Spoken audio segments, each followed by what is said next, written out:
kādreiz bija svara bumbas vai kaut kas pievilkšanās pie stieņa, bet tagad jau tā. Grūtākais, ko es varēju atcerēties, tenis.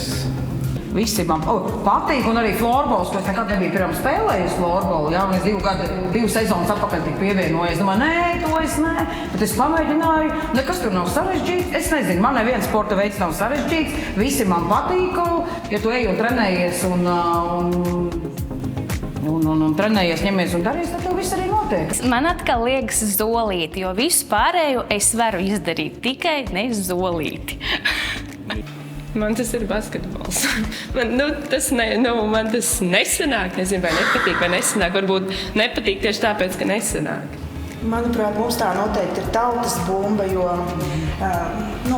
ļoti sarežģīti dabūt spēlētājs. Man liekas, ļoti vienkārši sporta veids, bet grūti dabūt dalībniekus. Neviens negrib to tautas bumbu. Es nezinu, kāpēc.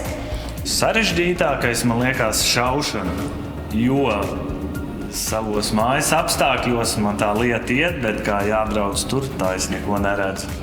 Kas man nepatīk? Tie futboli, florboli, tā nevisai. Manos gados viņš varbūt ir grūts.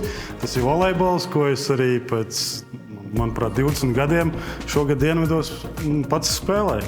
Grūtākais priekš maniem ir florbols. Es tik dienā nespēlēju, tik pa brīdi spēlēju hokeju.